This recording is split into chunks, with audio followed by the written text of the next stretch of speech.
자, 이제 본격적으로 파헤쳐보죠. 청취자님 환영합니다. 주말은 편안하게 보내셨나요? 오늘은 2026년 2월 23일 월요일입니다. 네, 월요일 든든하게 시작하셔야죠. 반갑습니다. 오늘 저희가 함께 떠날 이 집중 탐구의 재료가 정말 엄청납니다. 케어유 뉴스 김영래 편집장이 지난 주말 동안 쏟아진 국내외 시니어 트렌드와 의학 저널들을 아주 꽉꽉 집약해서 전해주셨거든요. 네. 저도 그 방대한 자료들을 미리 꼼꼼히 살펴봤는데 참 생각할 거리가 많더라고요. 건강이나 노화에 관한 뉴스는 매일 홍수처럼 쏟아지잖아요. 그렇죠. 근데 막상 그 단편적인 정보들을 하나로 꿰어내는 작업은 쉽지가 않은데요. 맞습니다. 그래서 오늘은 이 넘쳐나는 정보들 속에서 우리 청취자님이 실생활에 바로 적용할 수 있는 과학적 사실들과 그 이면의 맥락을 차분하게 짚어드리려고 합니다. 너무 좋은 접근입니다. 오늘 다룰 핵심 주제가 바로 시니어 트렌드, 건강수명, 그리고 뇌과학이죠? 네, 방대한 분야지만 아주 밀접하게 연결되어 있습니다. 사실 이번 심층 분석을 준비하면서 저 스스로도 노화와 치매를 바라보는 시각이 완전히 달라졌습니다.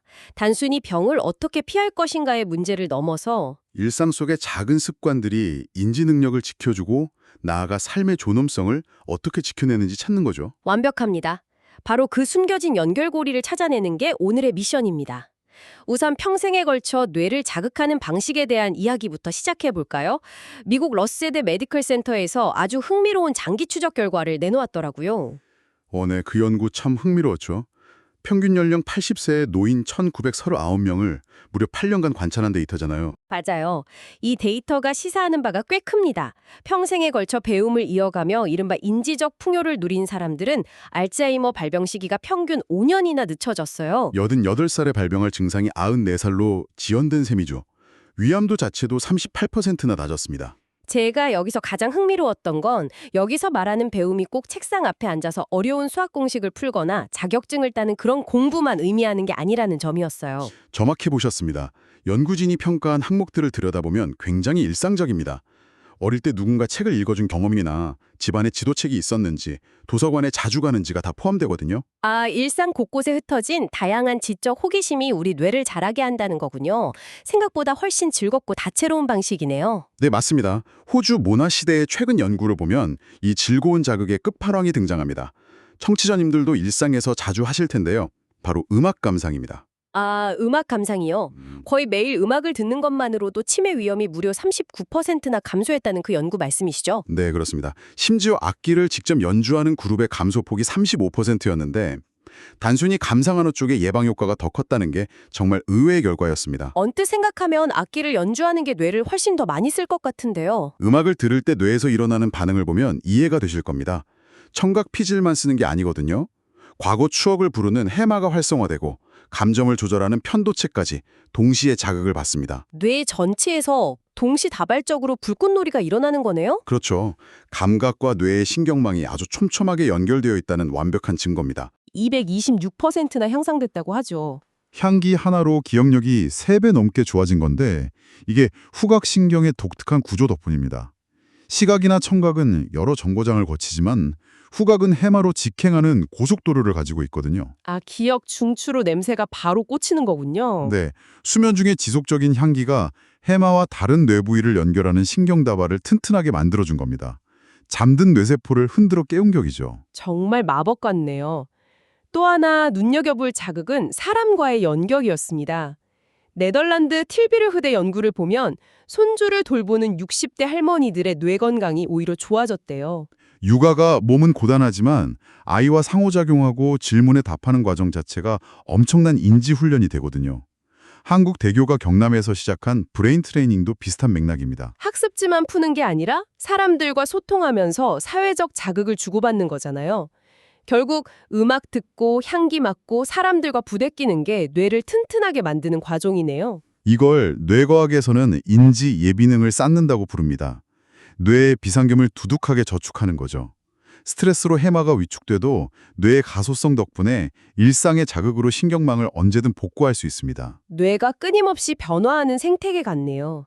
그런데 이렇게 일상에서 뇌를 보호하는 사이 병원에서는 몸속의 미세한 변화를 추적하는 기술이 엄청나게 발전하고 있더라고요. 네, 영국에서는 치매가 암을 제치고 사망률 1위 질환이 됐죠.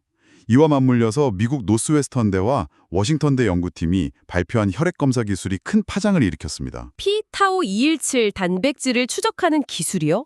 피 몇 방울로 증상 발현 20년 전부터 알츠하이머를 예측한다니 진짜 놀라웠습니다. 하지만 자료를 파고들수록 이 기술이 단순한 축복만은 아니더라고요.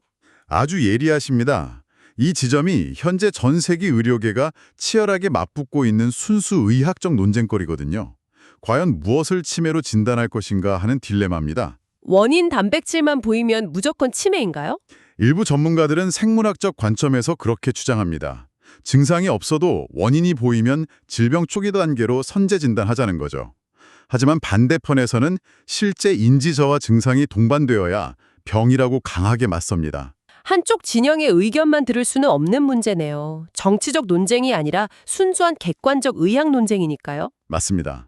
정상 시니어의 많게는 45%가 뇌에 아밀로이드 단백질을 갖고 있지만 평생 치매 없이 살아가기도 하거든요. 섣불리 확진하고 단클론 항체 같은 약물을 썼다가 뇌출혈 부작용이 생기면 안 되잖아요. 반대로 너무 기다리다가 골든타임을 놓쳐도 문제고요. 청취자 여러분께서도 나중에 이런 조기 진단 검사를 받으시면 단순한 숫자 하나에 일희일비하기보다는 신중한 판단을 하셔야겠습니다. 그렇습니다. 병원 밖 일상에도 보이지 않는 위협이 많거든요. 우리가 매일 먹는 약물도 조심해야 합니다. 최근 싱가포르의 94세 남성 사례가 인상적이었어요.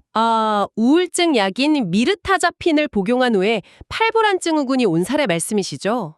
멀쩡하던 팔이 막 제멋대로 움직였다고요? 네. 가족들은 치매가 온 줄 알았는데 다행히 의료진이 가바펜틴으로 약을 교체하자 증상이 호전됐습니다. 영양제도 마찬가지예요.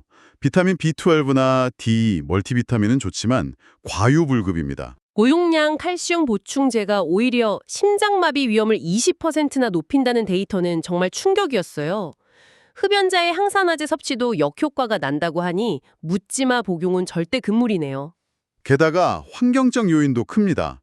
미시간대 추적 연구를 보면 일생 동안 뼈에 축적된 납 농도가 높은 사람은 치매 위험이 3배나 높았습니다. 수도관이나 페인트의 납이 뼈에 잠복해 있다가 시한폭탄이 되는 거군요. 신체적 요인 중에는 청력이 정말 중요하더라고요. 보청기 착용률이 15%도 안 되는데 지원이 시급해 보입니다. 귀가 안 들리면 외부 정보가 차단되고 결국 사회적 고립으로 이어져서 치매 발병을 앞당기게 되니까요. 네, 방어만 할 수는 없으니 이제 일상을 어떻게 미세 조정할지 실행 계획을 세워보겠습니다. 청취자님, 근력 운동 끝나고 30분에서 1시간 내에 저지방 우유 한 잔 드시는 습관 꼭 들여보세요.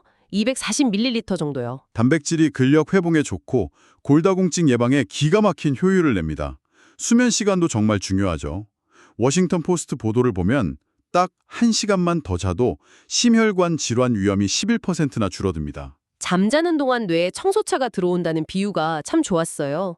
알츠하이머 유발 찌꺼기들을 글림페틱 시스템이 싹 씻어내는 유일한 세차 시간인 거잖아요. 수면 부족은 뇌의 쓰레기를 방치하는 거죠.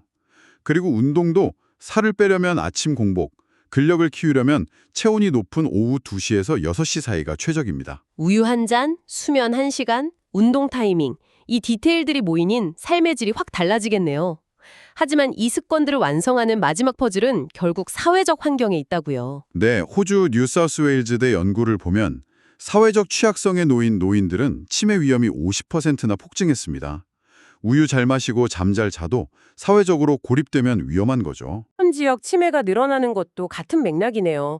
접근성이 떨어지니까 방치되는 독거노인분들이 많아지는 거잖아요. 그래서 최근엔 사회적 처방이라는 대안이 뜹니다. 약 대신 사회적 교류를 처방하는 거죠. 치매 특화 농장을 조성하거나 지자체 프로그램을 지원하는 식입니다. 청주시 노인종합복지관의 바느질 업사이클링 활동이나 고령자 친화 기업에 정부가 3억 원을 지원하는 것도 훌륭한 사회적 백신이네요. 이런 연결망이 궁극적으로 어떤 지향점을 가져야 하는지 보여주는 사례가 일본 도쿄의 모리노카제 요양원입니다. 저 이 사례 읽고 정말 뭉클했습니다. 입주하자마자 기저귀 착용을 전면 금지하는 기저귀 제로 선언을 했잖아요. 관리자 입장에선 기저귀가 편하지만 기저귀 케어는 노인의 자존감에 큰 상처를 줍니다. 이 요양원은 자립배설, 1.5리터 수분 섭취, 그리고 반복 보행 훈련을 철저하게 시켰죠. 휠체어 타신 분들도 포기하지 않고 걷게 만들었더니 절반 이상이 자기 두 발로 걷기 시작했고 심지어 퇴소자의 63.5%가 건강하게 자택으로 돌아갔다면서요. 이게 단순한 시설 운영을 넘어서 노년의 존엄성을 어떻게 지켜줄 것인가에 대한 사회적 대답인 겁니다. 스스로 화장실 문을 여는 작은 자립이 삶의 의지를 되살려는 핵심이죠. 깊이 공감합니다. 오늘 참 밀도 높은 이야기들을 나눴는데요. 그래서 이게 다 무슨 의미일까요? 치매와 노화는 피할 수 없는 운명이 아니라는 겁니다. 좋아하는 음악을 듣고 1시간 더 자고 단단하게 사회와 연결되고 끝까지 존엄성을 지키려는 의지가 우리의 방어막이 되어줄 겁니다. 네, 삶의 주도권을 놓치는 게 핵심입니다. 마지막으로 청취자 여러분께 꼭 묻고 싶습니다. 만약 피 몇 방울로 20년 뒤 정확히 언제 인지 능력이 쇠퇴할지 알려주는 시계가 여러분 손에 쥐어진다면 어떨까요? 무서운 시계네요. 그 숫자가 피할 수 없는 저주가 될까요? 아니면 오늘 당장 새로운 외국어를 배우고 산책을 나가게 만드는 강력한 동기부여가 될까요? 오늘 밤 꼭 한번 상상해 보시기 바랍니다. 숫자에 갇혀 체념할 것인가? 숫자를 딛고 치열하게 가꿀 것인가? 저도 곰곰이 상상해 봐야겠습니다. 오늘 집중탐구가 청취자님의 존엄하게 빛날 내일을 디자인하는데 큰 통찰이 되었기를 바랍니다. 저희는 다음 심층 분석에서 더 흥미로운 자료를 안고 돌아오겠습니다. 긴 시간 함께해 주신 청취자님 진심으로 감사합니다. 평안한 밤 보내십시오.